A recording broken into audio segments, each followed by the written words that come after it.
Hello titas and titos, andito tayo ngayon sa Watson dahil magbili ako ng facial wash. Gayang sabi ko noon sa last video ko, buti na lang may nakita ko sa Watson at nagbili din ako ng sponge sa DIY at saka wipes. Nagbili ako ng sponge dahil luma na yung sponge sa bahay. Umuwi kasi ako nung Wednesday, tapos naisipan ko na magbili na lang ako nito. Mura lang naman siya, kaya dinamihan ko na pagbili. At saka pagdating ko sa bahay may hugasin, kaya naghugas na din ako pagkatapos ko kumain. Actually, marami akong nakita ng mga skincare doon sa Watson, kaya lang wala akong masyadong knowledge kung ano yung dapat bilhin ba. Kaya for the meantime, yung binili ko muna is pang facial wash lang. Naghahanap sana ako ng ng sunscreen, kaya lang super ginaw ng Watson. Hindi na kayanan ng aking sikmura pa. Kaya nagmamadali ako lumabas.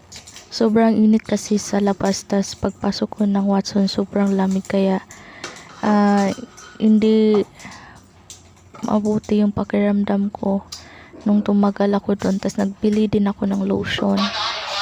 Ito, gamitin na natin facial wash natin. Yung ganito, 2 sachet, 1 month ko to, or 1 month, 1 month and several days ko to maubos. Okay, guys. Yes. La. La. La. Sige. Mag-vlog kami, guys. Oh. La. Ayo, kay parehara mo mong t-shirt or red? La. Gubot kay dito, budong no, kay dagi kay tao.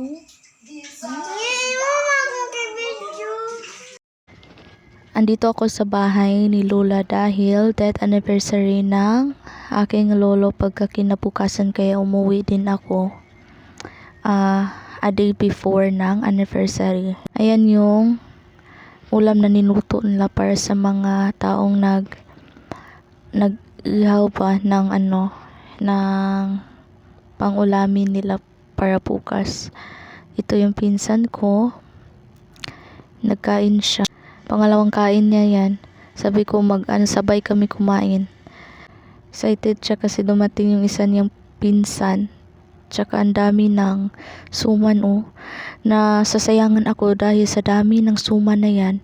Nakalimutan kong maghingi ba para matikman ko. Sayang. Nasayangan talaga ako nun sa suman, ay hindi talaga ako nakatikim ng kahit isa lang. Kasi nagmamadali na ako pagka afternoon. Bumalik ako dito sa boarding house ko kasi may pasok ako pagka afternoon. Nag-mute ako mga titas and titos dahil ang lakas ng music nila. Yung iba lasing na, tas nagsasayawan na yung iba. Naglaro siya ng Roblox pa. Hindi ko alam kung ano yung nilalaro niya. Palagi niya akong kinukulit. Sabi niya, tingnan ko raw siya maglaro. Hindi ko naman naintindihan yung nilalaro niya, kaya minsan sinasabihan ko na siya na baka may girlfriend siya dyan, kaya naglalaro siya. Tatawa lang yan siya. Sabi niya hindi daw.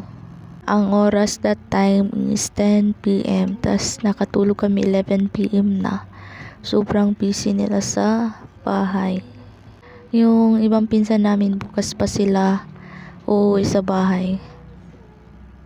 Yan, ang saya niya. Tsaka pinasaya ko silang dalawa kasi yung magkapatid na yan is mahilig sumayaw ba, mahilig sila mag-TikTok. Pero nag-mute din ako dito kasi baka maka-copyright tayo. Ayan. So pag nasa bahay sila ng lola ko, napakasaya nila dahil kadalasan talaga sila lang dalawa maiwan sa bahay kasi yung father and mother niya is nagtatrabaho. Kaya yung libangan nila is ang pagsasayaw. Sinabihan niya yung half brother niya na magsaya daw siya ng TikTok, kaya sinabihan ko na pagbigyan na lang kasi minsan din naman yan mag-request pa.